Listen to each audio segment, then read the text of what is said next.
Muy buenas tardes. A nombre del Colegio Nacional, es un gusto el agradecerles el interés y que nos acompañen en estos ciclos de conferencias que se organizan todos los días por parte del colegio. Eh, una disculpa por este retraso, pero parece que tenemos un número bastante grande conectado y de hecho la página se saturó, lo cual pues nos da mucho gusto y es realmente pues por ustedes el que hacemos estas conferencias. La conferencia esta tarde forma parte de un ciclo de universidades por la ciencia, de la importancia que tiene la investigación científica y el papel de las universidades y lo que nos aporta la ciencia para todos nosotros, para el bienestar de todas las sociedades. La conferencia tiene varias pláticas a lo largo de todo el mes y contamos con los organizadores del ciclo, el doctor Martín Serrano, quien es decano de investigación de la Universidad de las Américas Puebla, y la doctora Araxi Urrutia del Instituto de Ecología de la UNAM, de la Universidad Nacional, y nuestro ponente de lujo, al cual nuevamente le agradecemos mucho el que nos apoye en estas conferencias y que forma parte muy importante también de este ciclo, el doctor Ranier Gutiérrez del CIMBESTAB. Entonces, nuevamente, pues muchísimas gracias a todos, esperamos que sea de su interés y le pasamos la palabra al doctor Martín Serrano para que nos comente sobre este ciclo de ciencia, universidades por la ciencia. Muchas gracias. Buenas tardes. Muchas gracias, doctor Urrutia. No sé si podrían, por favor, ponerme la primera diapositiva de ese ratito, si fueran tan amables.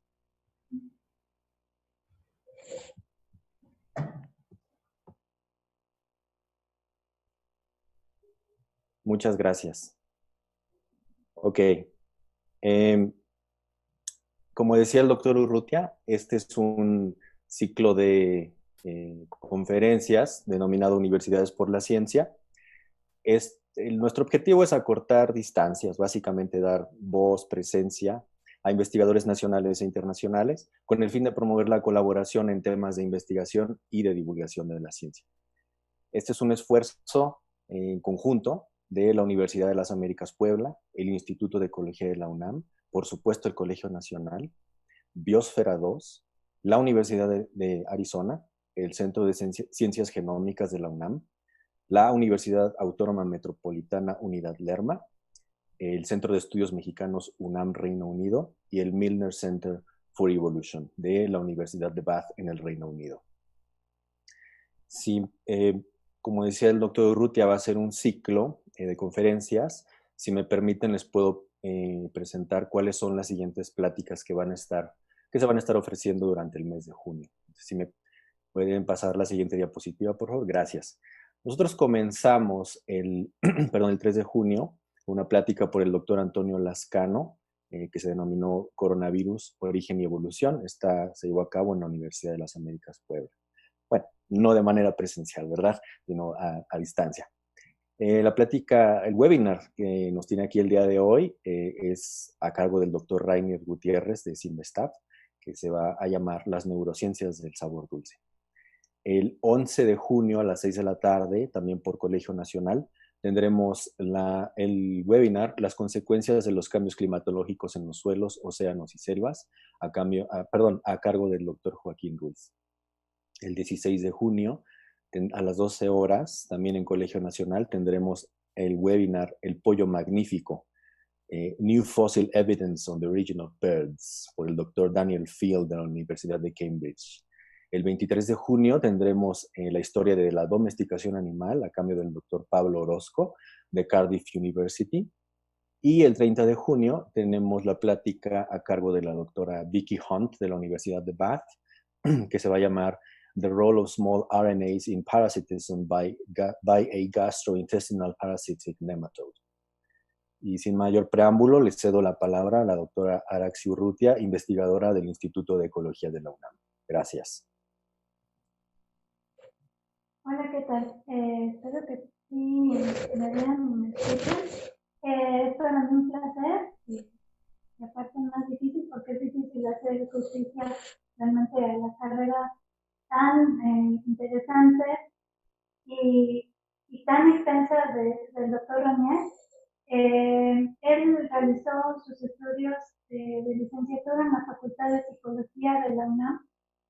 Hizo después el doctorado en Fisiología Celular, en el Instituto de Fisiología Celular de la UNAM, bajo la supervisión del doctor Federico Bermúdez Ratoni. Después se fue a hacer un postdoc en la Universidad de Duke, en Carolina del Norte, y regresó a México a tomar una posición como académico en el Simvestab. Ahí actualmente dirige un laboratorio de neurobiología del apetito y también es el jefe del departamento de farmacología. Ranier ha sido pues un destacado científico muy productivo y eso le ha valido los premios Miguel Alemán Valdés en el área de salud en el 2016, el premio de la Academia Mexicana de Ciencias en el 2017 y la cátedra Marcos Moschinsky en el 2019. Y esos pues son hasta ahorita, seguramente faltan muchos más. Es un particular placer para mí presentar esta ponencia porque yo fui testigo del primer experimento que realizó Ranier en el campo en el que ha perseguido y seguido toda su carrera como académico y donde ha tenido muchos logros. Su primer experimento tuvo lugar en la Facultad de Psicología, en donde con una sola rata él les ofreció distintos sabores. La falta de, obviamente no había ningún equipo en esa época, éramos estudiantes de licenciatura, y lo que se puso a hacer en ese momento fue mezclar puré de papa con limón, con azúcar y con sal. Y a partir de ahí empezó esta curiosidad por estudiar cómo es que nosotros, usando como modelo las ratas, somos capaces de como preferir ciertos sabores y pues en algunos casos, ¿verdad? También desgraciadamente desarrollar adicciones, ¿no? Entonces, sin más que decir, le cedo la palabra al doctor Ranier Gutiérrez. Muchísimas gracias por haber aceptado nuestra invitación. Muchas gracias, Araxi. Muchas gracias, doctor Urrutia. Es un placer estar aquí con ustedes. Tengo que compartir la presentación, ¿verdad? Aquí está. A ver. Compartir. ¿Sí la ven? ¿Sí se ve? Perfecto. Muy bien. Ok. Entonces, hoy vamos a hablar sobre las neurociencias del sabor dulce. Muchísimas gracias, les deseo la mejor de las suertes en el ciclo de Universidades por la Ciencia. Vamos a empezar. Aquí está, el azúcar. Hoy vamos a hablar del azúcar. En particular, mi laboratorio se dedica a estudiar el azúcar. El azúcar es la molécula perfecta, en realidad es puro placer cristalino. Sí, es una de las moléculas más utilizadas y más extensas, que tienen más uso por la humanidad. ¿Y en qué consiste? Es un disacárido, es decir, que la sacarosa está compuesta por una molécula de glucosa y una molécula de fructosa y están unidas por un oxígeno. Y es tan importante esta molécula para nosotros que es nuestro referente de dulzor. Le llamamos 1, es el dulzor 1, y de ahí podemos comparar el poder edulcorante de todas las otras moléculas que también producen el sabor dulce. Por ejemplo, la glucosa por sí sola no es más dulce que el azúcar, que la sacarosa es el azúcar de mesa, tiene un dulzor de 0.7, significa que necesito 0.7 gramos de sacarosa para igualar el dulzor de 1 gramo de glucosa. Pero la fructosa, que se encuentra en las frutas, por ejemplo, tiene un dulzor mayor, que es 1.2, ¿no? También existe una gran variedad de edulcorantes, por ejemplo, la stevia, que tiene un poder edulcorante de 210, o la sacarina, que va entre 150 a 300, la sucralosa, que tiene un poder edulcorante muy alto, de 755, por ejemplo.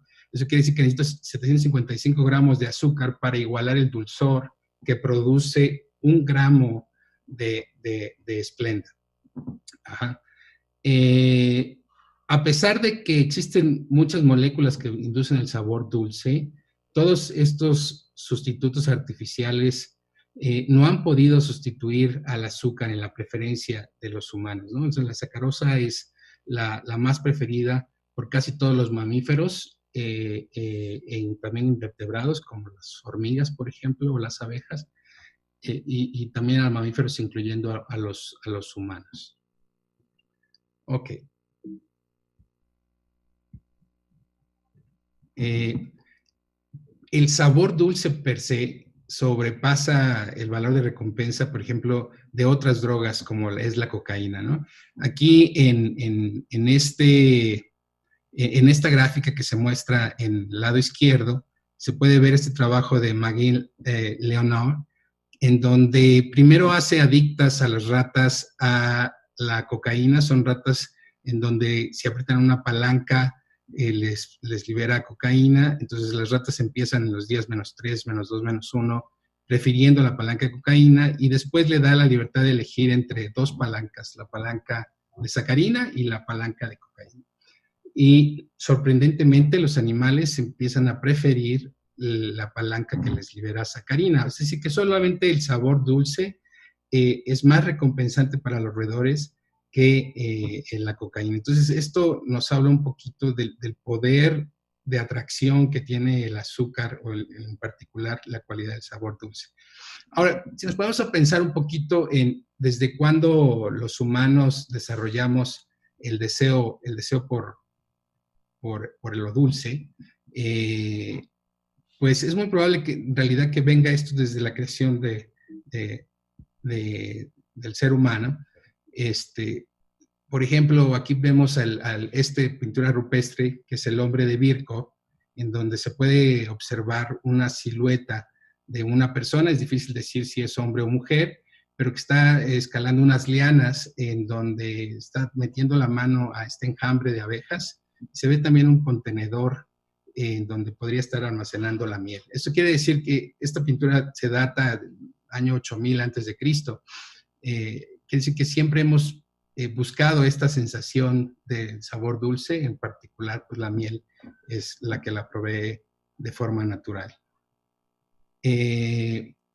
Si buscamos un poquito la cuestión de la historia del azúcar, cómo es que el azúcar se ha ido domesticando, podemos ver que por muchos siglos el azúcar fue considerada como un artículo de lujo, literalmente. O sea, todo empezó en el año 8000 antes de Cristo en las islas polinesias de Nueva Guinea, en donde se domesticó por primera vez la caña de azúcar.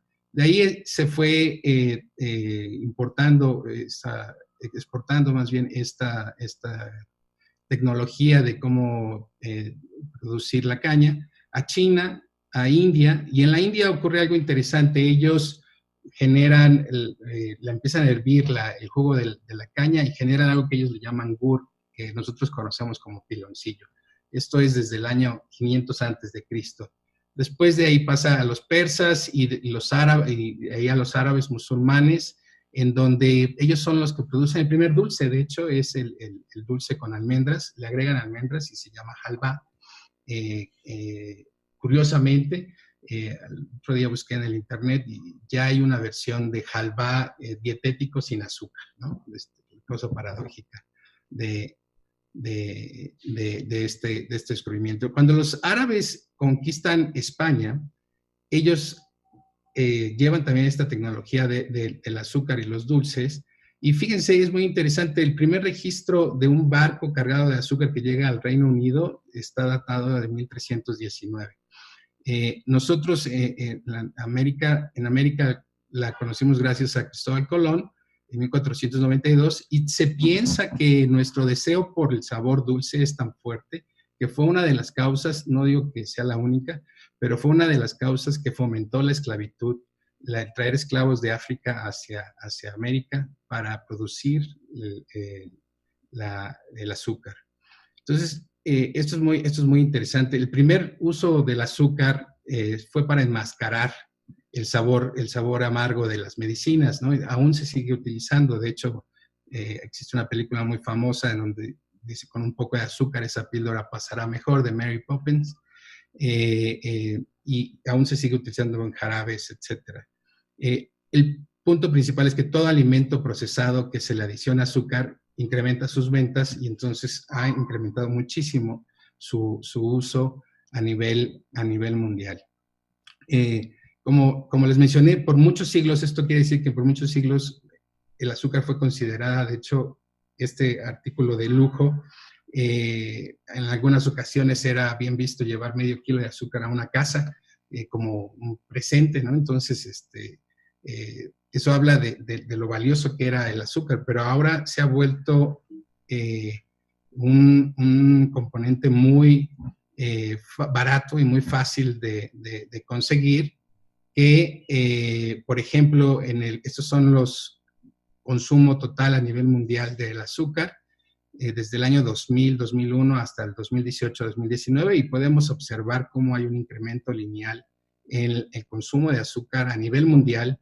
El año pasado llegamos a casi 178 millones de toneladas de azúcar en producción.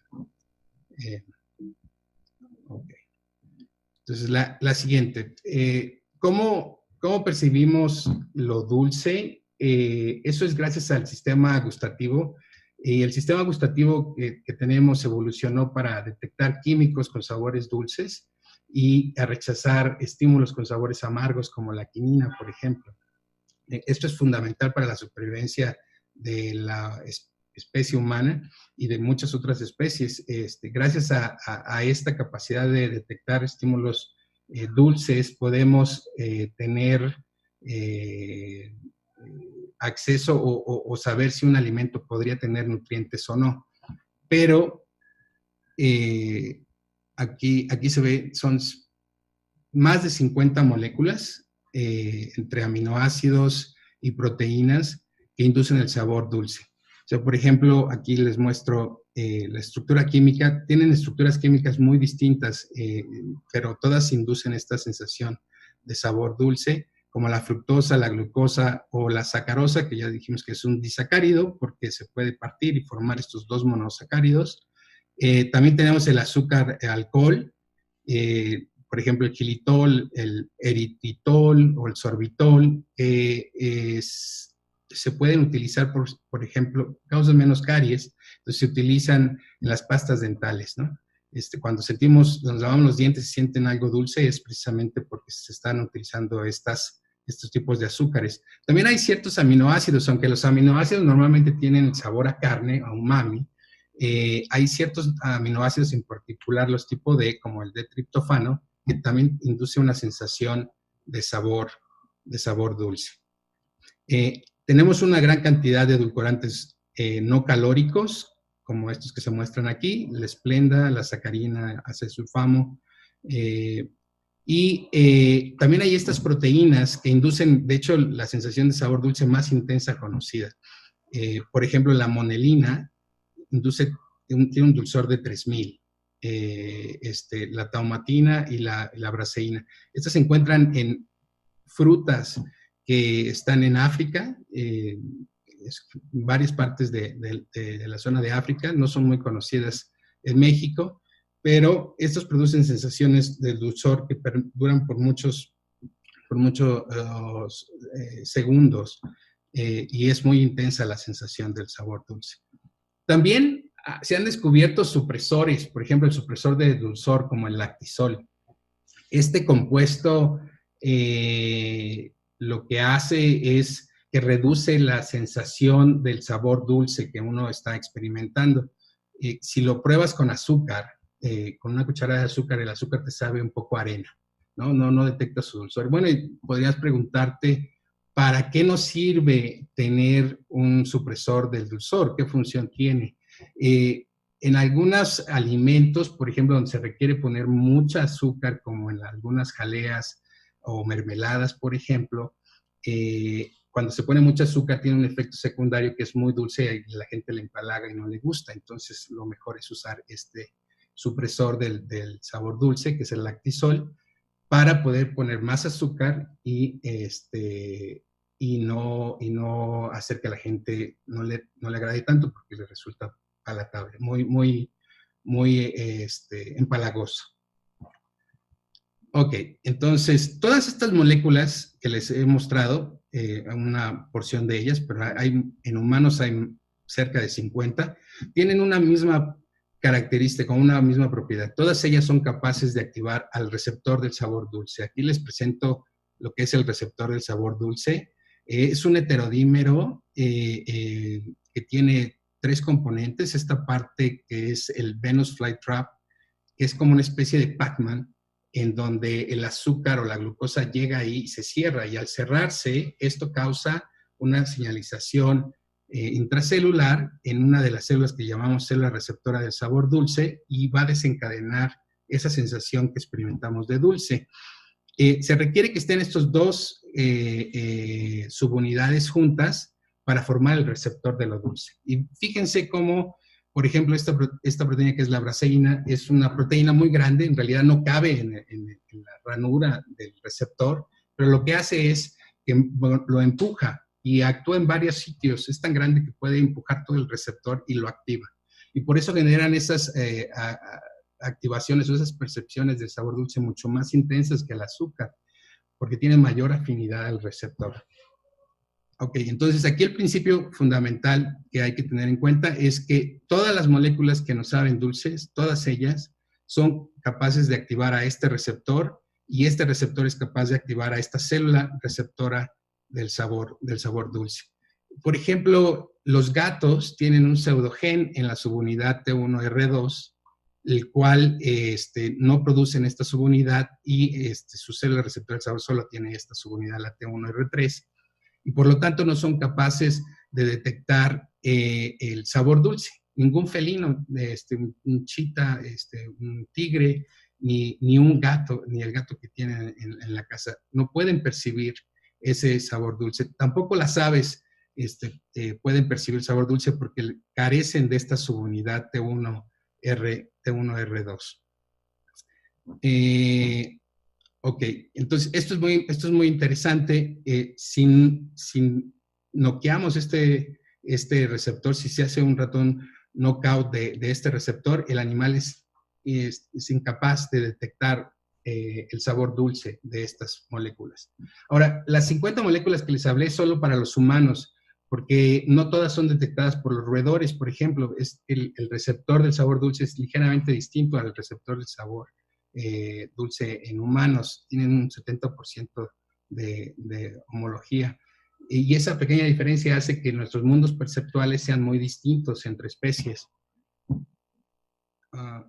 Ok, entonces, ¿cómo funciona el sistema gustativo? Es muy simple. Si pudiéramos hacer como una especie de ampliación del sistema gustativo, hacer cada vez más grande estos órganos, pues podemos empezar con la lengua. Entonces, la lengua tiene 4 papilas, pero solo 3 de ellas contienen gemas gustativas, que en un momento explico cuáles son. Entonces, tenemos las papilas circunvaladas en la parte posterior de la lengua, las foliadas en la parte lateral, y déjenme ver, aquí, y las fungiformes, se llaman fungiformes en la parte anterior de la lengua, ¿no? en estas bolitas, estos circulitos que se ilustran aquí. Son fungiformes porque tienen forma de hongo, ¿no? Ahora, las papilas en sí no tienen ninguna función gustativa. O sea, cuando las personas decimos, tengo muchas papilas gustativas, en realidad las papilas solo contienen a las gemas gustativas.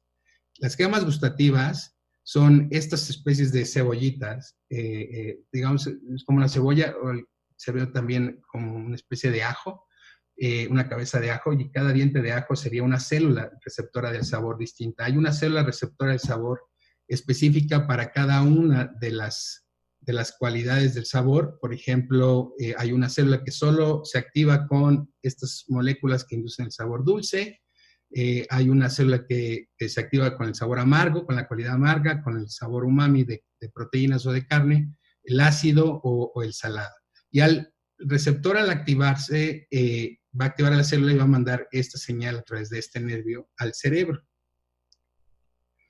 Miren, aquí está básicamente una gema gustativa.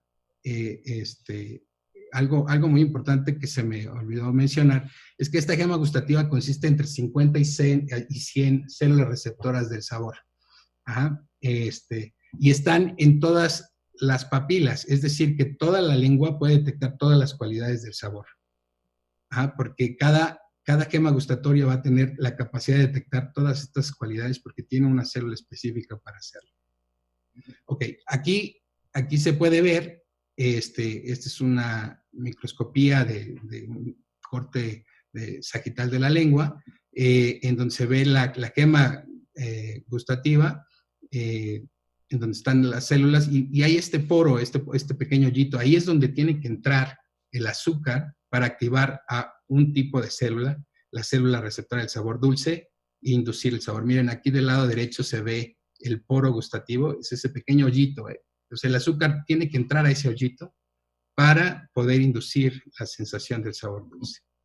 Ok, una vez que el azúcar entra en contacto con una célula receptora del sabor dulce, se detecta que hay, se identifica que hay un estímulo gustativo en la boca, y de forma paralela, esta activación se traduce en la formación de al menos 3 atributos sensoriales, como es su cualidad. O sea, primero, si el estímulo es dulce, salado, ácido, amargo y umami, que son las 5 cualidades gustativas que hasta el momento se han aceptado. También tenemos que se determina la intensidad, es decir, podemos estimar qué tan intenso, qué tan concentrada es esa solución. Por ejemplo, en el caso de lo dulce, si un estímulo es muy dulce, pues puede ser una pista que podemos utilizar para decir que tiene muchas calorías, o si es de poca intensidad es que tiene bajas calorías, aunque el sistema gustativo per se no detecta calorías. Eso es muy importante porque podemos detectar edulcorantes no calóricos, ¿no? Entonces el sistema gustativo es simplemente una señal perceptual que induce la sensación del sabor dulce, como su cualidad, su intensidad, y también este otro concepto llamado palatabilidad. Los científicos llamamos este término palatabilidad, es para indicar si algo te gusta o te desagrada, ¿no? En un momento voy a hablar un poquito más al respecto.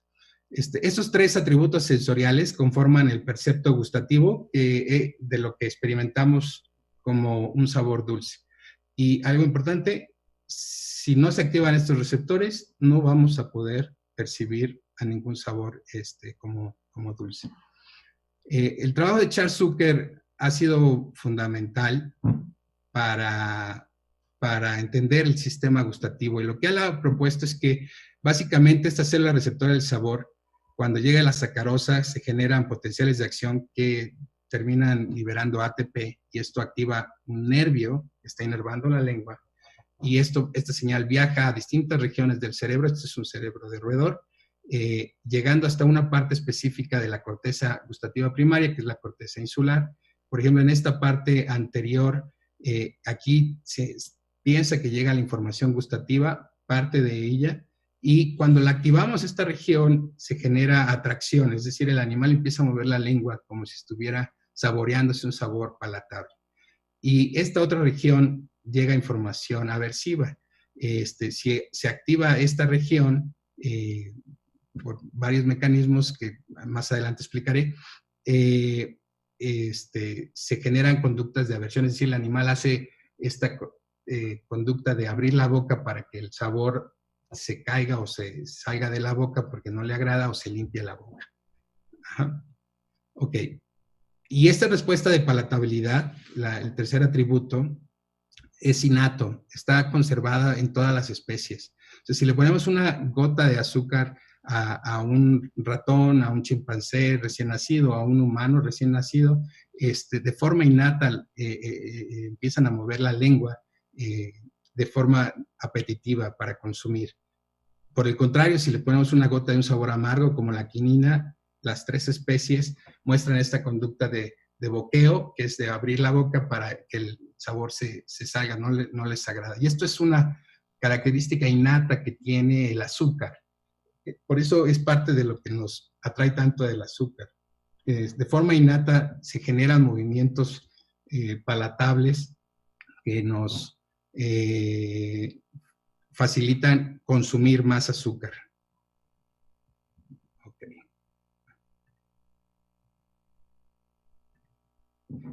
Miren, por ejemplo, este colibrí tiene dos opciones. La opción de arriba tiene agua y en la parte de abajo hay sacarosa. Es una prueba de 2 botellas en donde el animal tiene que encontrar qué sabor le gusta más. Cuando encuentra la sacarosa, el animal se va a quedar ahí bebiendo, incluso va a sacar su lengua. Y si se fijan, va a sacarla y va a hacer una protrusión muy, muy intensa y muy marcada. Es decir, se queda pegado el animal consumiendo el azúcar. Mira, ahí lo va a encontrar. No sé si alcancen a ver un poco la lengua y hasta la saca un poco más. Esa es la respuesta de palatabilidad oromotora. Y es el por qué le genera gusto al azúcar.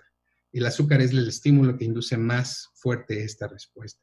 Ahora, les había dicho que las aves no detectaban el sabor dulce. ¿Cómo es posible que el colibrí sí lo haga? En realidad, el colibrí no tiene el receptor del sabor dulce.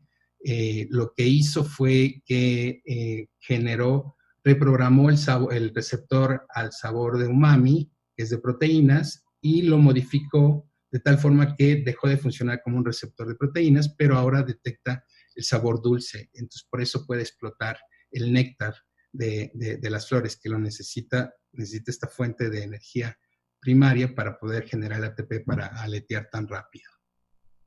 Y es la única ave que puede detectar el sabor dulce. Ok, eso es parte de cómo funciona el sistema gustativo,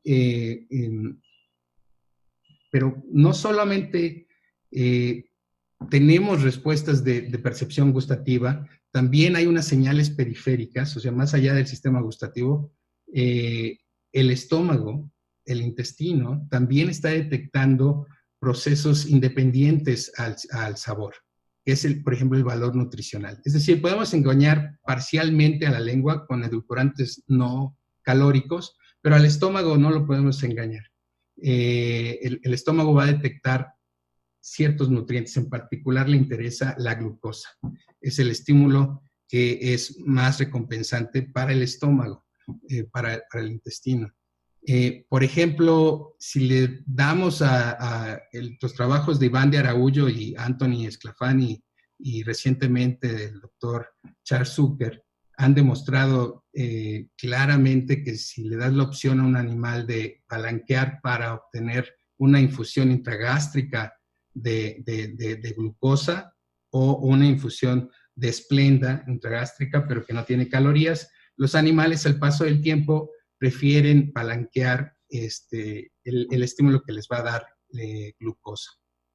Ajá. Entonces, realmente, cuando comemos azúcar, lo que nuestro cerebro está buscando es la glucosa en lo que se va a convertir.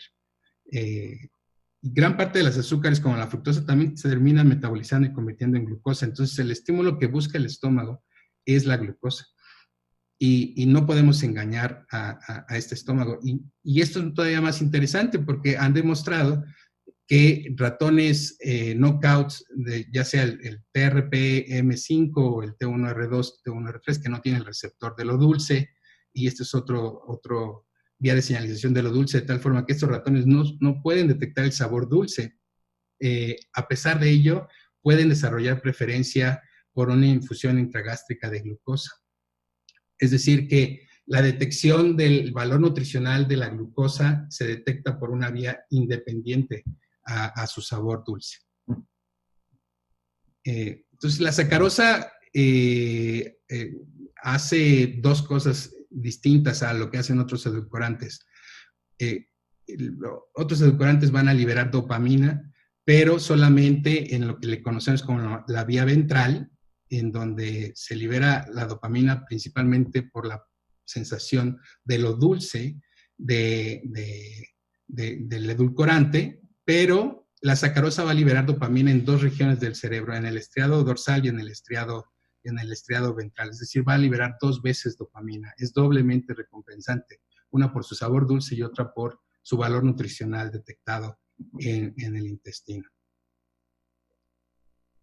Recientemente, de hecho, hace un mes, salió publicado un trabajo del doctor Charles Zucker, aquí está la referencia, en donde ellos le dan glucosa a beber a un ratón y encuentran un grupo de neuronas en el cerebro, en esta parte del núcleo del tracto solitario, en la parte caudal, en donde se activan, aquí pueden ver los puntitos blancos, significa que se activaron estas neuronas, con glucosa y con un análogo de la glucosa, pero que no es metabolizable. Eso quiere decir que estas neuronas no detectan las calorías de la glucosa, pero detectan selectivamente a la glucosa como tal, a la molécula de la glucosa. Y estas neuronas no se activan con agua ni con edulcorantes artificiales, o sea, por el puro sabor.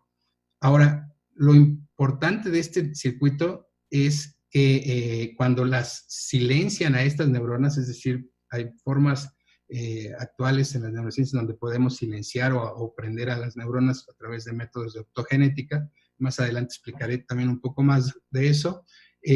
Al silenciar estas neuronas, los animales son incapaces de desarrollarle preferencia a la glucosa, o sea, comparado con el sabor dulce de un edulcorante. Quiere decir que este circuito recién descubierto es independiente del sistema gustativo y que no es activado por los edulcorantes, ¿no? O sea, engañamos a la lengua, pero como les dije, no estamos engañando al estómago, al intestino. Ok. El control central de la alimentación, esto es en la parte periférica. Ahora voy a hablar un poquito sobre el control central de la alimentación y lo que sabemos sobre estos circuitos neuronales de la alimentación, ¿no? Entonces, por ejemplo, tenemos que nuestro cerebro tiene que integrar estas dos señales. Cuando el azúcar va a modular a la lengua, va a producir la percepción de sabor dulce, pero también va a activar al intestino, en donde se va a determinar el valor nutricional en esto que llamamos el eje intestino-cerebro. Y estos tres sistemas, el cerebro tiene que integrar estas dos señales, la activación de la lengua y la activación del intestino, y a través de esto el cerebro tiene que decidir qué comer, cuándo comer y cuánto comer. Entonces el azúcar está activando a estas tres partes y también su sobreconsumo puede estar dañando a estas tres partes del sistema gustativo y del intestino. Ok, entonces, en resumidas cuentas, no voy a hablar sobre todos los descubrimientos que se han logrado hasta el momento, pero voy a tratar de resumirlos para que sea lo más digerible posible en dos vías, en lo que conocemos como dos vías. La vía homeostática, es decir, o la vía hedónica. Es decir, que la vía homeostática nos hace comer por necesidad, porque realmente tenemos hambre. y la vía hedónica, que nos hace comer por placer o es recompensante. Existen muchas neuronas ya identificadas en el cerebro que están involucradas en el control de la alimentación. Como les mencioné, en esta plática solo voy a hablar de las neuronas AGRP, que son las más importantes de la vía homeostática. Estas neuronas, cuando se activan, producen una señal desagradable, lo que le llamamos en psicología valencia hedónica negativa, e inducen hambre. Literalmente es una hambre artificial. O sea, en animales saciados, bien alimentados, activar a estas neuronas con optogenética causa una sensación de hambre en los ratones. Y también algo inesperado es que estas neuronas cuentan calorías. En un momento más les demostraré evidencias sobre esto. Por otra parte, la vía hedónica está compuesta por estas neuronas GABAérgicas del hipotálamo lateral, en las cuales al activarse generan placer, generan recompensa. Los animales están dispuestos a hacer trabajo para obtener la activación de estas neuronas e inducen el consumo del alimento más cercano y más palatable. Entonces, básicamente estos dos circuitos, estas dos vías, generan un control de la alimentación. Obviamente, hay muchas más, no se queden con la idea que solo existen estas neuronas. Bueno, entonces, las neuronas AGRP integran señales periféricas de saciedad que cuando comemos se liberan en el estómago y en el adipocito, por ejemplo, la leptina y en el estómago, ¿no? Entonces, para estudiar al cerebro necesitamos una técnica para inducir la activación de las neuronas, como les he estado mencionando. Esto lo logramos a través de esta técnica llamada optogenética, que utiliza opsinas o proteínas sensibles a la luz para generar activación. Entonces, lo primero que se hace es generar una transfección a una célula de mamífero de una opsina llamada chanelrhodopsina 2, CHR2, y una vez que se expresa en las células, cuando les bañamos con un pulso de luz azul, ese canal se va a abrir y va a generar un potencial de acción.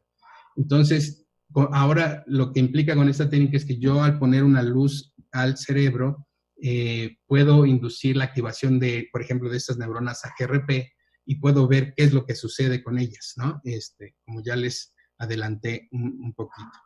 Entonces, eso fue lo que hicieron en el 2011. Yeka Aponte activó estas neuronas AGRP, que son parte de la vía homeostática, y ven cómo los animales empiezan a comer de forma voraz, y son animales que están saciados, por eso no consumían nada una hora antes, y cuando se está activando estas neuronas, el animal empieza a tener muchísima hambre y empieza a comer sin control. Posteriormente,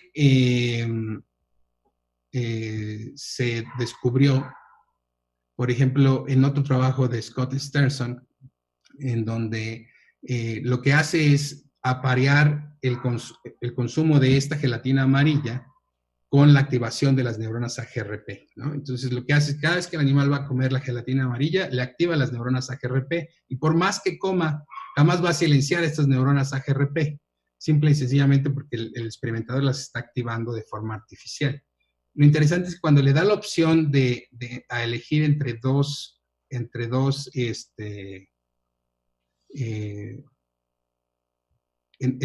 las dos gelatinas, ya sea la amarilla o la roja, el animal desarrolla aversión o poca preferencia a la gelatina apareada con la actividad de las neuronas AGRP. Esto quiere decir que no nos gusta tener activas estas neuronas AGRP que producen hambre, ¿no? Miren, aquí se ve, déjenme ver una cosa. Aquí con esta técnica que son unos microendoscopios, podemos ver cómo estas neuronas AGRP de hecho se activan. Cada vez que veamos flashazos, quiere decir que esa neurona se activó. Vean cómo las neuronas AGRP, cuando está hambriento el animal, están más brillosas, quiere decir que están más activas que cuando el animal está saciado. Aquí se ve muy bonito.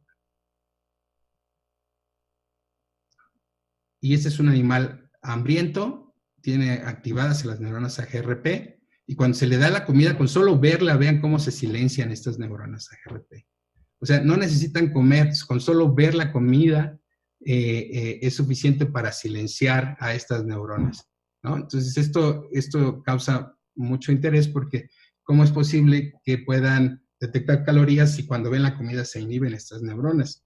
Para descifrar este rompecabezas, Beltler en el 2017 hizo un experimento midiendo la actividad de las neuronas AGRP a través de fotometría.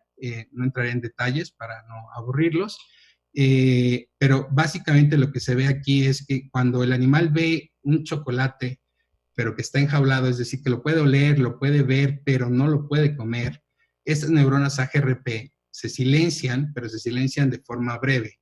Vuelven nuevamente a activarse viendo el engaño que no tienen acceso realmente a la comida y que no van a saciar su hambre con solo ver a una comida inaccesible.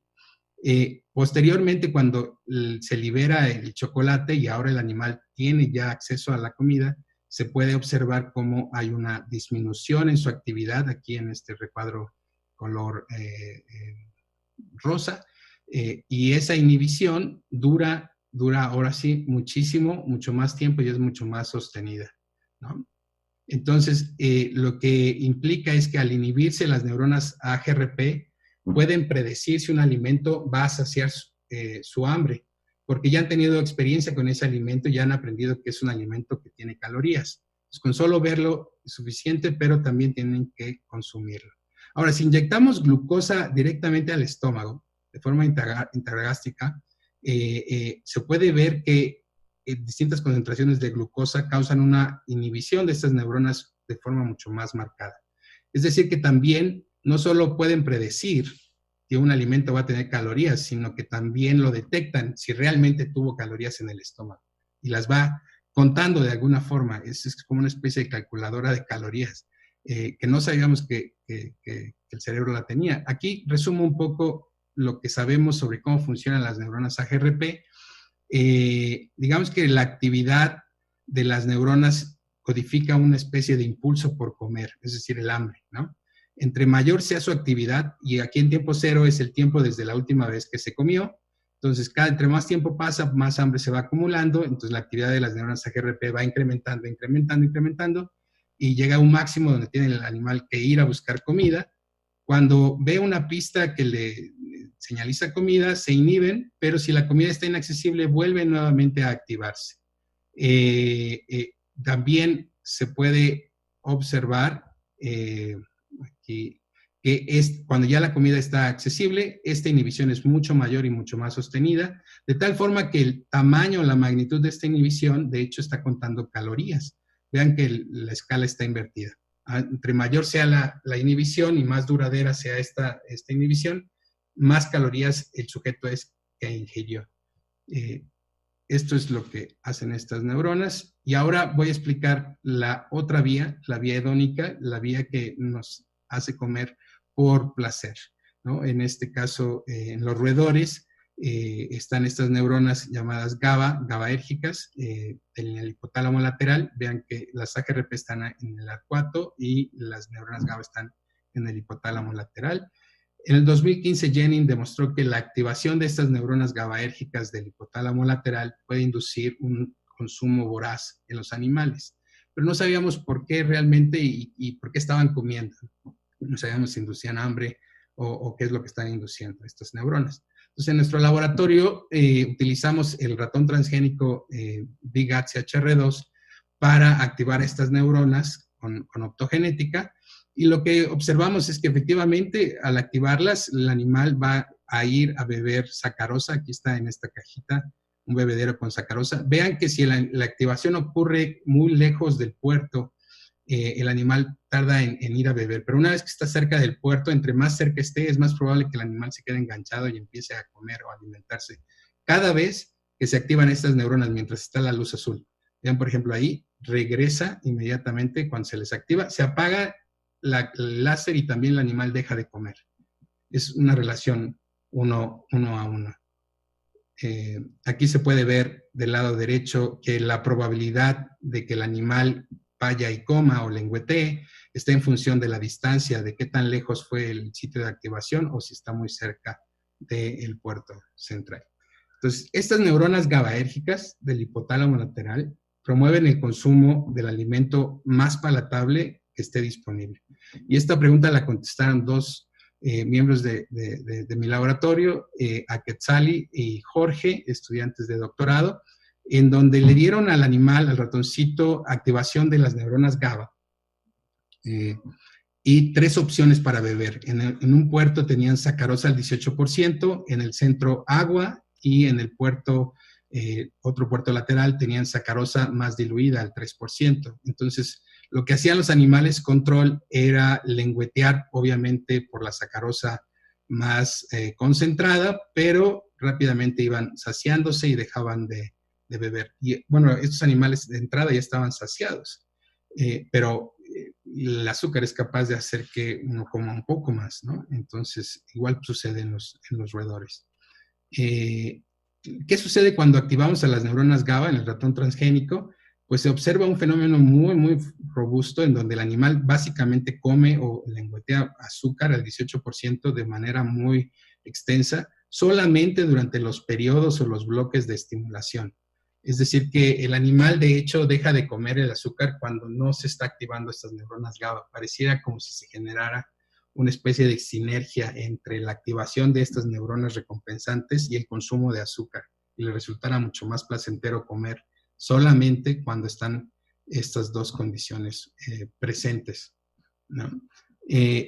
Por ejemplo, también le dimos, esto lo hicimos con alimentos sólidos, le dimos la elección entre comida chow, que es su comida saludable de los ratones, con la que las alimentamos, o con un terrón de azúcar que está en este lado, y se va a activar a las neuronas cada 2 segundos y 4 segundos apagado, y vean cómo cuando activamos a las neuronas GABA del hipotálamo lateral, el animal va y empieza a morder el terrón de azúcar.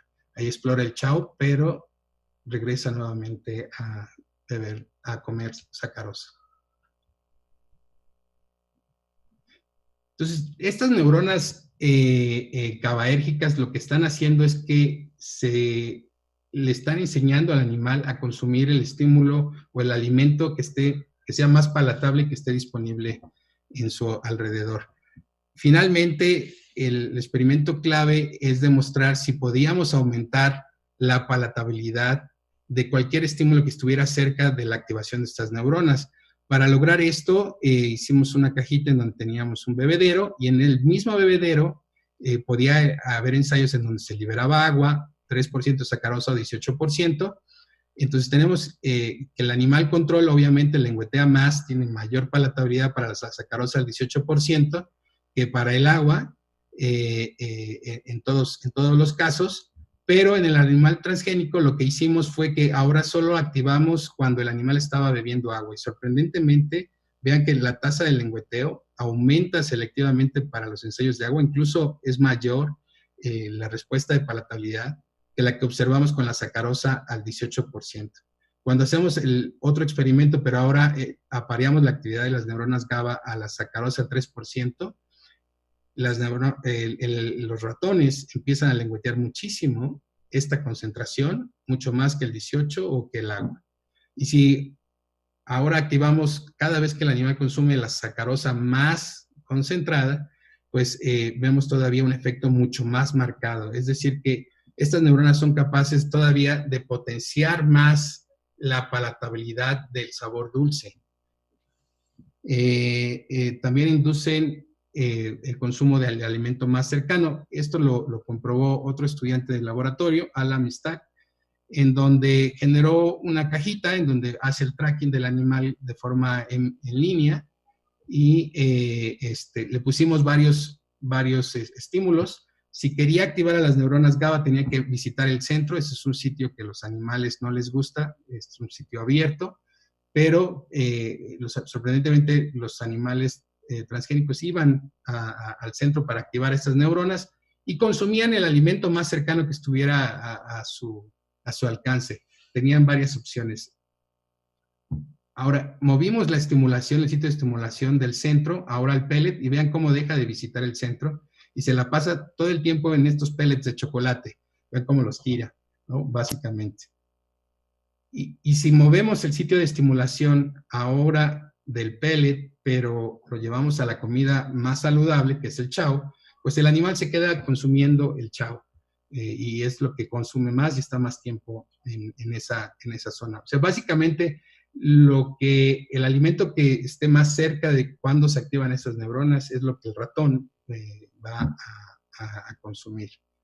Después nos preguntamos si estas neuronas GABAérgicas del hipotálamo lateral se activaban de forma natural por el azúcar, es decir, si el azúcar las activaba a estas neuronas. Para esto, Mónica Luna desarrolló esta técnica de fotometría en el laboratorio, en donde se puede ver aquí cada una de estas hileras es un ratón distinto, y entre más amarillo significa que las neuronas GABA se activaron mucho más. En el tiempo cero es cuando los animales empezaron a consumir, y vean cómo incluso con lengüetear un bebedero vacío, estas neuronas se activan también con agua, pero cuando la concentración de sacarosa es mucho mayor, por ejemplo, al 18%, esas neuronas se activan aún mucho más. Esto quiere decir que el azúcar es un estímulo que las activa de forma natural, y ya vimos que al activar esas neuronas se puede aumentar la palatabilidad de cualquier estímulo que esté cerca, y si es azúcar es todavía aún más. Pero queríamos saber si todas las neuronas GABAérgicas son las que se están activando. Entonces por eso hicieron estos microendoscopios. Vean, aquí el animal está bebiendo. Cuando está bebiendo el vacío no se activa esta neurona en verde, que está aquí marcada. Y vean, ahí va a beber sacarosa al 18%, y ven cómo se activa esa neurona GABA y muchas más a su alrededor. Esto demuestra que el azúcar activa a estas neuronas. Entonces, ya les había adelantado un poco la conclusión, pero básicamente el cerebro está regulando la conducta de ingesta a través de estas dos vías, de la vía homeostática y la vía hedónica. Y para simplificar las cosas, podemos decir que estas neuronas AGRP son lo más cercano a producir de forma artificial la sensación de hambre.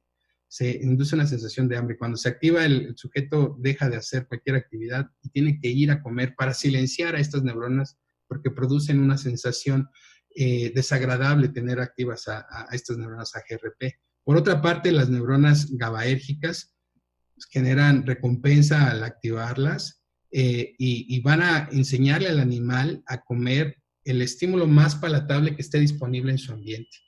Y son activadas por el sabor dulce.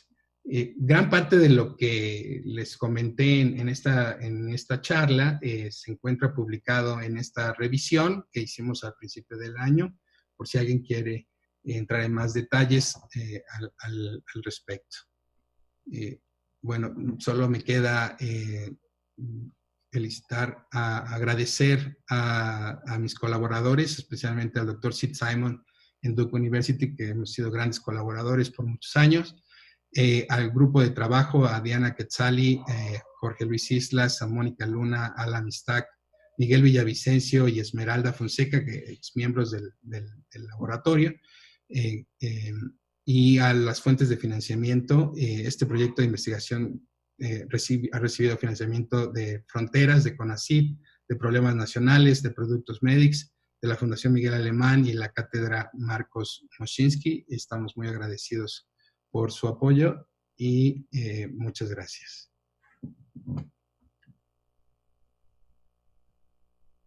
Déjenme.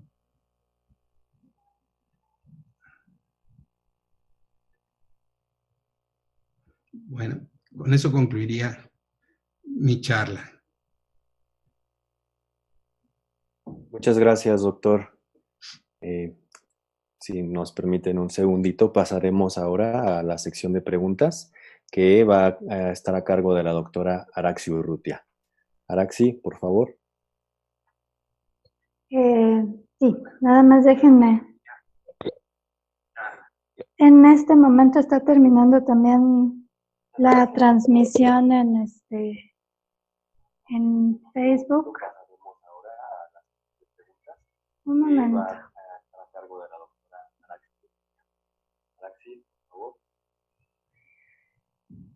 Listo, ahora sí. Tenemos hecho varias preguntas. Uno de los aspectos que causó como mucho interés Era esto de los receptores gustativos en felinos y en aves. Entonces, una de las preguntas que nos llegó es ¿cómo está esto de la evolución de los receptores que están utilizando los colibríes para percibir el sabor dulce? Claro. El sabor a proteínas de umami comparte una de las subunidades con la subunidad de lo dulce, la T1R3. El receptor del umami es el T1R1, T1R3, y el del dulce es el T1R2, T1R3, de tal forma que comparten esta subunidad. Y son muy parecidos, simplemente el receptor del umami detecta aminoácidos, y cuando en algún momento de la evolución reciente de los colibríes reprogramaron el receptor del umami. Entonces hubo una mutación que permitió que ahora el receptor empezara a sensar moléculas, el néctar de las plantas, ¿no? Y eso le permitió explotar ese nicho al colibrí.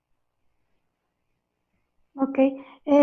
Otra de las preguntas que tenemos es, si podrías explicar de nuevo qué es esto de la palatabilidad. La palatabilidad. ¿Y cómo es que depende de los receptores sensoriales? Sí. La palatabilidad es un reflejo oromotor, es un movimiento de la lengua innato. Cuando tú le pones una gota de azúcar en la lengua a un niño, va a empezar a mover la lengua de tal forma que va a hacer movimientos para consumir ese estímulo. Okay. La intensidad con la que ocurre ese reflejo va incrementando si el estímulo es más palatable o no. Para decirlo de otra forma, es como si te gusta o te agrada o te desagrada. Esa es la respuesta. Y es una respuesta innata. Por ejemplo, en ratones descerebrados pueden tener respuestas de palatabilidad, aunque no tengan la detección de la percepción del sabor dulce. Está codificado a nivel del tallo del cerebro. Ok. Otra duda que hay es acerca de los distintos tipos de azúcares. Y la pregunta es si, por ejemplo, es verdad que sí se puede consumir miel si se padece de diabetes. Al final la miel tiene fructosa. Y va a tener un problema, se va a convertir en glucosa. O sea, muchas de estas azúcares terminan todas transformando, la mayoría de ellas se terminan transformando en glucosa. Entonces, desconozco si se puede recomendar su uso para personas con diabetes, porque no soy médico, pero básicamente todas las sabores que producen el dulzor van a ya sea inducir o transformarse en glucosa, y si son los edulcorantes artificiales, esos simplemente no van a ser digeridos y van a pasar desapercibidos por el intestino, y solo van a producir la sensación de lo dulce, pero no implica que van a saciar a la persona. O sea, nada más estamos engañando de forma artificial. Estamos activando a este receptor con una molécula que no es nutritiva en realidad, ¿no? Es solo para tener esa sensación placentera que te produce el dulzor. De alguna forma estamos hackeando al sistema gustativo con los edulcorantes. Otra pregunta es Juan Roberto, que pregunta si las células gustativas solo se diferencian entre sí en términos de cuál es el receptor gustativo que estarían expresando, o si en realidad las células que perciben el sabor dulce son distintas en otros aspectos de las que perciben otros sabores. Sí, las células del sabor dulce son unas células tipo 2, de la célula receptora del sabor tipo 2. Hay 4 tipos de células. La 4, por ejemplo, es una célula precursora y puede transformarse en cualquiera de las otras, en la 1, la 2 y la 3.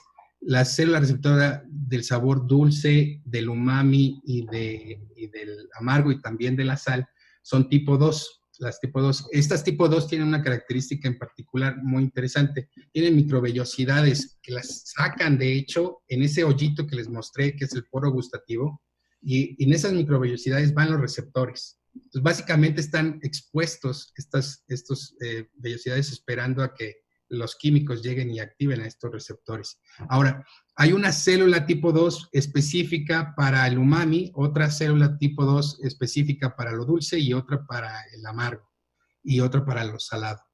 Hay una línea separada, básicamente eso es lo que hasta el momento se ha encontrado. Ahora, recordemos que en la gema gustatoria son 50 a 100 células receptoras y tienen uniones comunicantes. Entonces, cuando se activa una, también puede activar a las que están a su alrededor y generan activaciones generalizadas entre ellas. Aún es un misterio cómo es posible que el sistema gustativo sepa distinguir una activación selectiva de una activación generalizada. Pero lo que sí se sabe es que si hacemos un knockout de un receptor, el animal deja de percibir esa cualidad sin afectar las otras. Ok. Hay otra pregunta aquí que nos dicen cómo es que funciona la grelina y La grelina. qué interacción tiene con la sacarosa. Sí, la grelina es un péptido que se libera en el fundus del estómago. Es la única hormona que se le ha relacionado con la sensación de hambre. Entonces, entre más tiempo pasa de la última comida, la grelina se va acumulando y se va liberando. Y esta grelina viaja al arcuato y activa a las neuronas AGRP, que son estas neuronas que se activan cuando tenemos hambre, ¿no? No sé bien la relación que tenga el nivel de grelina con la percepción del sabor dulce. Lo que sí se sabe bien es, por ejemplo, hay otra hormona que es la leptina, que es una hormona de saciedad que se libera en el adipocito. Entre más grande sea el adipocito, más leptina y más saciedad va a producir. Entonces, esta leptina tiene receptores en las células receptoras del sabor dulce y selectivamente disminuyen la percepción de lo dulce.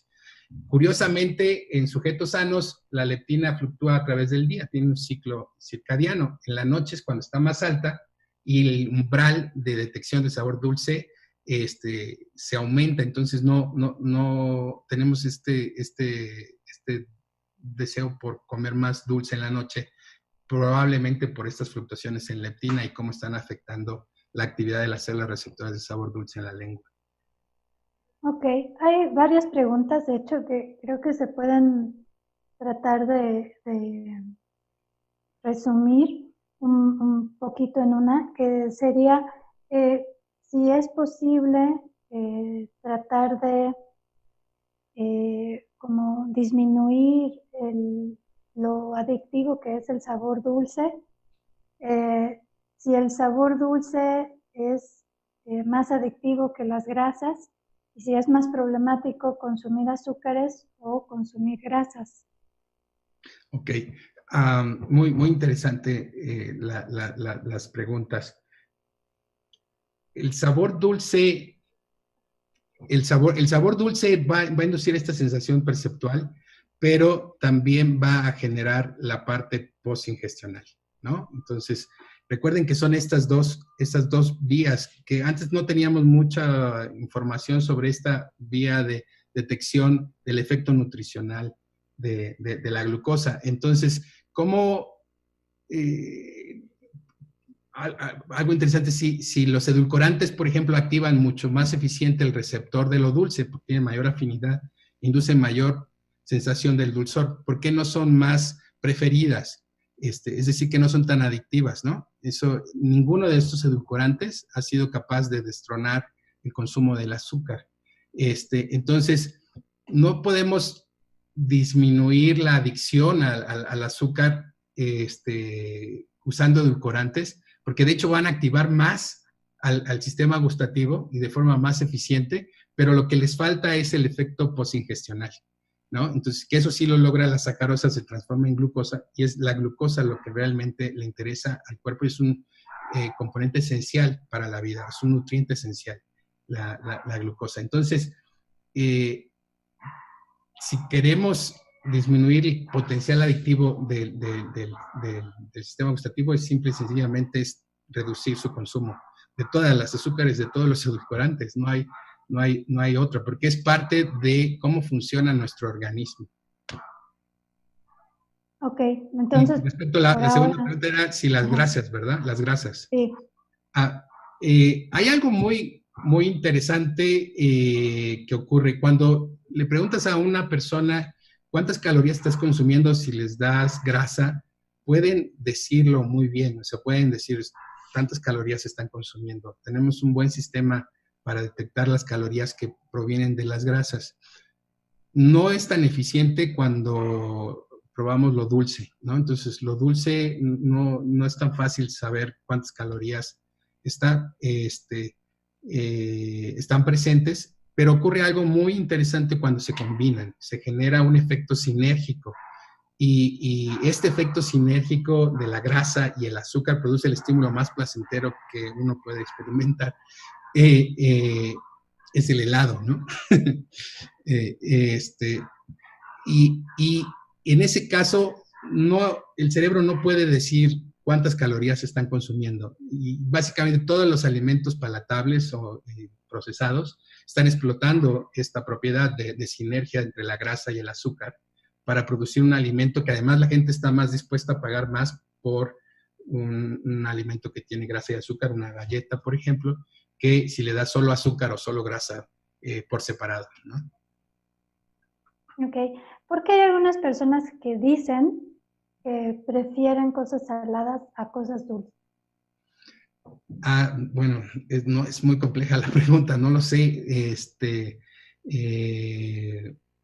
Podría ser alguna explicación, es que no tengan una percepción del sabor dulce tan activa como la del salado, que a lo mejor esté dañado alguno de sus receptores, o podría ser tal vez, y quizás sea más probable, un aprendizaje que hayan adquirido a través de la vida, donde desarrollan mayor preferencia por las cosas saladas que por las dulces.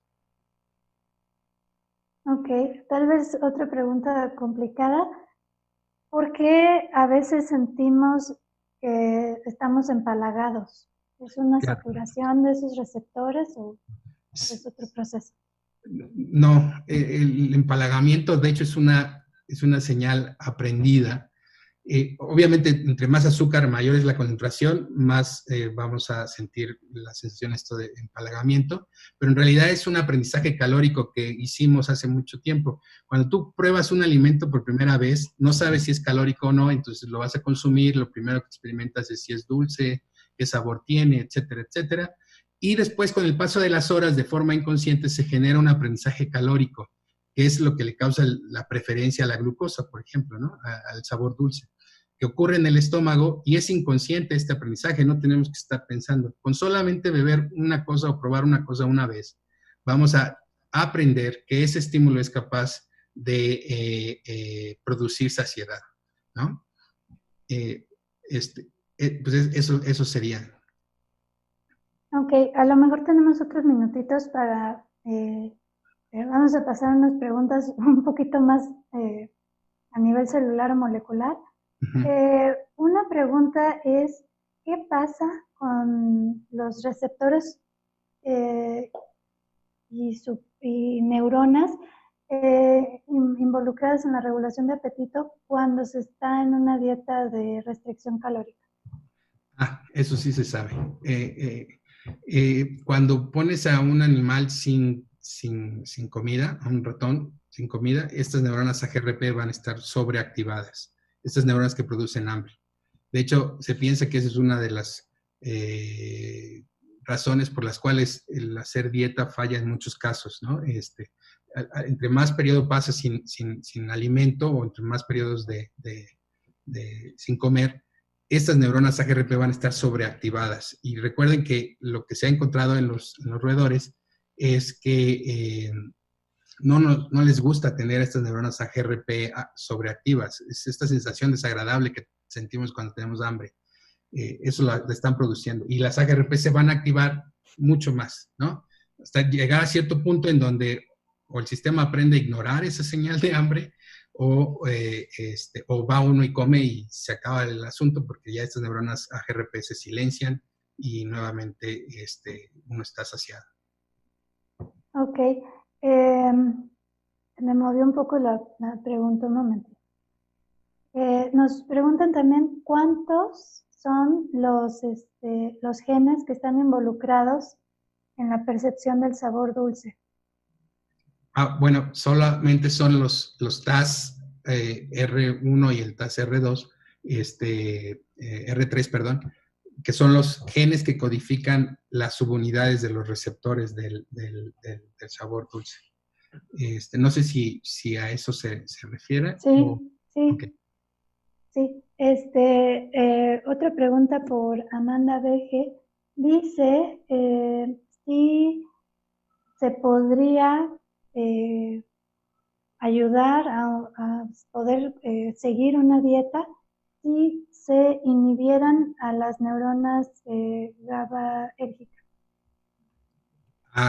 Esa es otra pregunta complicada. Es muy compleja.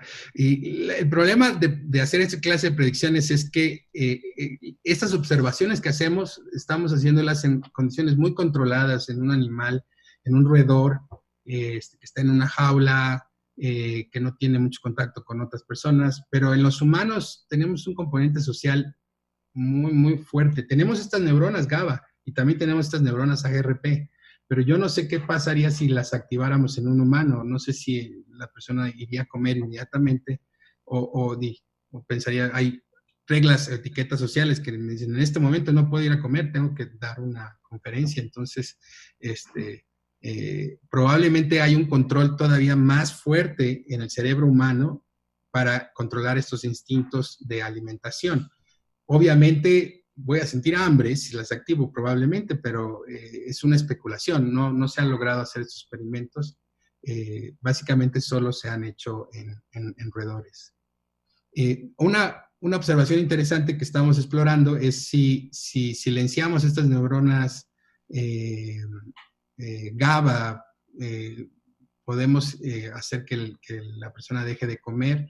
El problema de hacer este experimento en particular es que es muy difícil mantener a estas neuronas silentes con las técnicas actuales que tenemos por periodos prolongados. Probablemente no sea el único mecanismo para hacer que un ratón deje de comer. A lo mejor silenciamos estas neuronas y otro grupo de neuronas toma el control de la alimentación y empieza a hacer que el animal coma, aunque no tenga esta señal de las neuronas GABA presente. El cerebro siempre es más complejo. Cada vez que queremos hackearlo, en realidad nos enseña otras lecciones, ¿no? Bueno, también yo creo que sería, o sea, evolutivamente sería muy malo que no hubiera como procesos redundantes para asegurarse de que sí haya una ingesta de hecho, ese sería uno de los intereses de tener de estas dos vías, la vía homeostática y la vía hedónica. Por ejemplo, se puede lesionar a las neuronas AGRP y los ratones siguen normales cuando están viviendo con otro animal que les indica cuándo comer y cuándo hay que ir a comer. Pero cuando los aíslas, estos animales empiezan a perder peso. Es decir, si no tienen una pista externa que les dice cuándo comer, sin estas neuronas AGRP van a inducir pérdida de peso y después morir de inanición.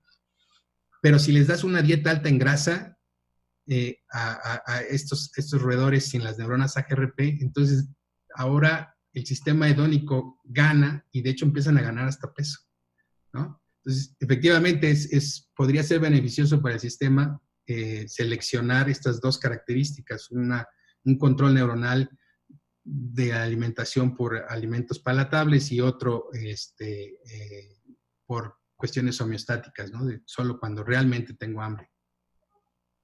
Si uno falla, el otro compensa. Una pregunta, regresando un poquito a lo de los endulcorantes.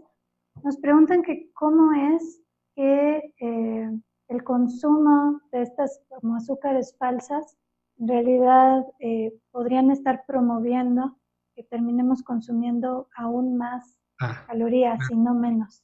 ¿Cómo ocurre esto? No se sabe eso, ese es un tema controversial, pero es muy fácil hacer una predicción. Si tenemos estos dos sistemas, del sabor dulce y el sistema de nutricional, que detecta el valor nutricional, estos estímulos dulces con edulcorantes artificiales solo van a activar uno y no el otro. Entonces, podría estar afectando en varios sentidos. Por ejemplo, la escala con la cual medimos que cierta intensidad de dulzor equivale a tantas calorías podría estarse afectando si consumimos estos edulcorantes, ¿no? Es decir, tomamos cosas dulces, pero no sabemos cuántas calorías realmente representan. O sea, estamos dándole una señal falsa al cerebro, ¿no?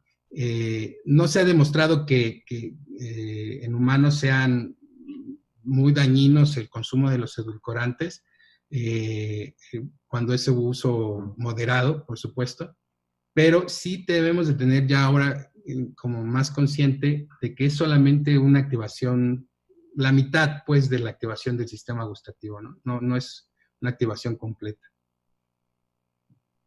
Ok. Nos preguntan también que cuál es qué tanta similitud hay en el funcionamiento de los receptores TR2 y TR3 entre humanos y ratones. Supongo que la pregunta es hasta qué punto son realmente un modelo válido. Un modelo válido. Bueno, los roedores son un gran modelo. También son omnívoros, igual que los humanos, comen de todo. Y han demostrado ser muy similares en muchas de las observaciones que se han obtenido. El receptor de lo dulce es 70%, tiene 70% de homología con el receptor de lo dulce humano, el de los roedores con el humano. Ok. Bueno, una pregunta tal vez un poquito fuera de tema, pero no, y tal vez sería algo que se podría añadir al chat o a los comentarios en la grabación de YouTube, pero ¿podrías dirigirnos a algunos recursos, tanto de video o por escrito, que estén relacionados con el tema de tu presentación, pero que sean un poquito más accesibles para estudiantes nivel de secundaria? Es que aquí nos dicen que algunos los mandaron de la secundaria a escuchar tu plática y quieren saber si hay como algo más como a ese nivel. No tengo ningún documento escrito en español. Está la revisión que les mencioné, pero está en inglés. Y sí es una lástima. De hecho, sería interesante poder escribir algo de esto que les platiqué en español. Voy a considerarlo. Pero no tengo nada escrito en español, lamentablemente. Bueno, prometemos buscar algunas ligas y dejarlas en la lista de comentarios. Bueno, sí, hablaste bastante acerca como del poder adictivo de los azúcares. Entonces, la pregunta de Lalo Jim es si se podría considerar al azúcar como una droga. El azúcar, y en particular la glucosa, es un nutriente esencial del cuerpo. Entonces, en ese aspecto es distinto a las drogas. Y las drogas lo que hacen es explotar o hacer mal uso del sistema de recompensa que está detectando el azúcar, ¿no? Entonces, sí es una especie de droga, obviamente con con sus reservas de que no tiene la misma capacidad de liberación de dopamina, por ejemplo, que puede lograr otras drogas de abuso humano, como la cocaína o las anfetaminas. Pero sin duda, si podemos ver los consumos totales de azúcar que han ido incrementando de forma impresionante, sí hay en este momento un componente adictivo muy fuerte que nos está acostumbrando a consumir mucha azúcar, más de la que realmente necesitamos, ¿no? Okay. Me parece que el estimado en México es, lo que recomienda la OMS es 25 gramos diarios y estamos consumiendo 104 gramos por día por persona en los mexicanos, ¿no? Entonces, 4 veces más de lo que se debería. Gaby Cárdenas nos pregunta, y bueno, esa tal vez puedes reservarte el derecho a contestar. ¿Qué aplicación podría tener, supongo que en política de salud, los resultados, pues tanto de tu investigación como la literatura a nivel más extenso, para reducir los problemas de obesidad en nuestro país? Claro. ¿Pudieras recomendar una cosa que se... Todos estos datos no son solamente míos, en realidad es el esfuerzo global a nivel mundial de muchos investigadores que se han logrado poder tener ahora todo este conocimiento que les acabo de plantear.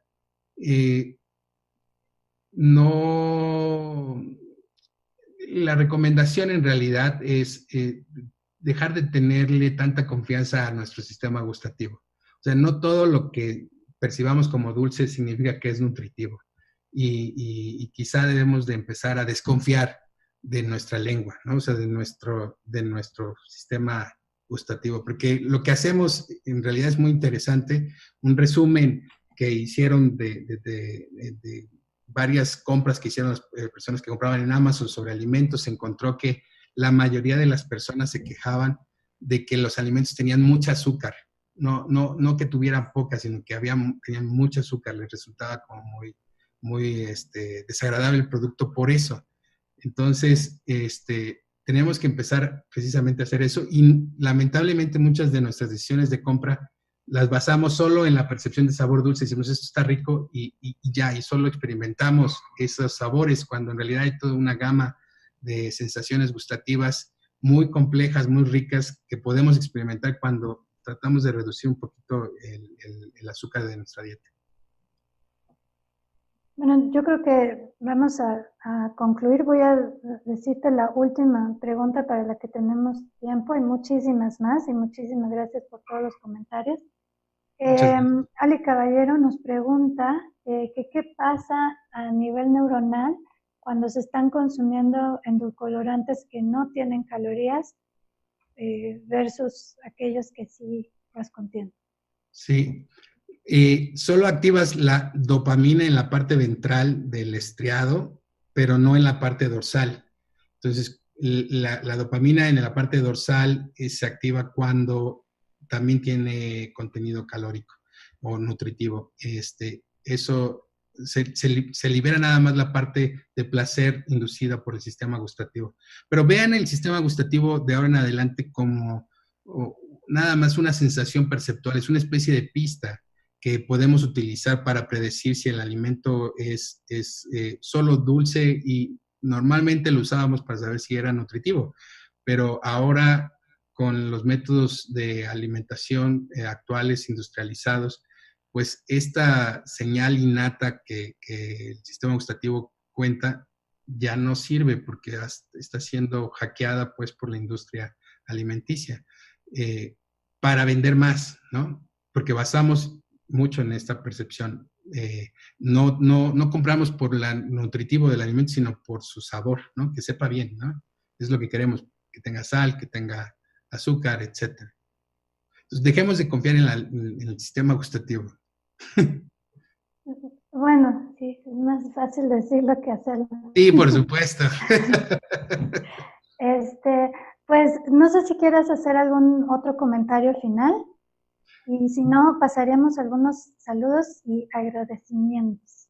Pues, nada más quisiera agradecerles por la oportunidad. Les deseo muchísima suerte en el ciclo de conferencias que se vienen muy interesantes todas ellas. Los invitamos a que las sigan viendo. Eso sería todo. Muchísimas gracias, doctor Urrutia, y fue un placer y un gusto estar con ustedes. Bueno, pues sí, yo creo que puedo aprovechar esta oportunidad para invitarlos a la siguiente ponencia, que será por el doctor Joaquín Ruiz. Él es de la Universidad de Arizona, entre muchos otros destacados reconocimientos y cargos que ha ocupado en esa institución. Él es actualmente el director de Biosfera 2, que es uno de los tal vez más bonitos ejemplos de tratar de recrear distintos biomas artificialmente para poderlos estudiar. Esa conferencia va a ser también en Colegio Nacional por los mismos canales de modo virtual y será el jueves, este jueves a las 6 de la tarde. Entonces, si no han visto ya los carteles para esa ponencia, los estaremos tratando de distribuir pues esta misma tarde. Queremos solamente hacer un agradecimiento reiterado a nuestro ponente del día de hoy, al doctor Ranier Gutiérrez, por su generosidad con su tiempo, por contestar todas las preguntas que nos llegaron. Bueno, de hecho no son todas, yo creo que fue una fracción, pero pues nos dio mucho gusto tenerlo aquí. Queremos agradecer también a quienes nos escuchan y nos ven desde Guerrero, la Ciudad de México, Morelos, Jalisco, Chihuahua, Veracruz, Chiapas, Nuevo León y Puebla. Y bueno, esos son los estados que están aquí en mi lista, pero a todos aquellos que se conectaron desde cualquier otra entidad o desde cualquier otro lugar, también muchísimas gracias. La conferencia está siendo grabada y va a estar disponible para que la puedan volver a ver, aquellos que no pudieron conectarse al principio o quienes quieran verla por segunda vez, estará disponible a través de los canales de YouTube del Colegio Nacional. Y las ligas estarán en la página del Colegio Nacional.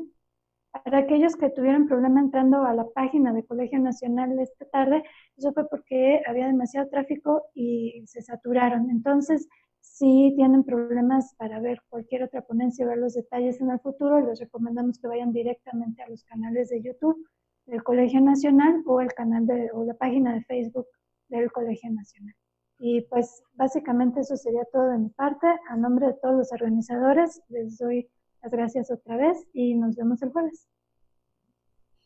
Hasta luego. Bueno, pues, muchas gracias, Araxi Martín, por la organización de este ciclo de Universidades por la Ciencia, que agrupa este conjunto de excelente de expositores, de conferencistas, y también nuevamente pues agradecerle en nombre del Colegio Nacional a Ranier por la interesante plática que despertó un interés muy fuerte.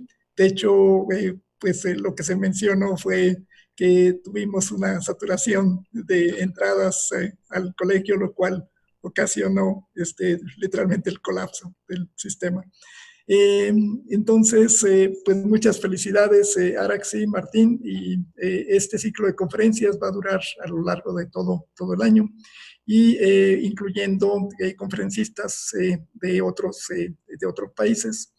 Y les invitamos además para este jueves a la continuación del ciclo de Universidades por la Ciencia. Les invitamos a la conferencia del día de mañana, que es el ciclo de la arqueología hoy, a cargo del doctor Leonardo López Luján.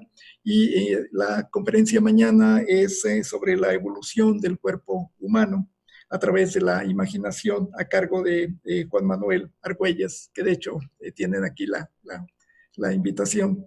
Y les recordamos pues que el Colegio Nacional, esta es una de las actividades primordiales, es el ofrecer estos ciclos de conferencias y bueno, las publicaciones y toda la actividad de divulgación.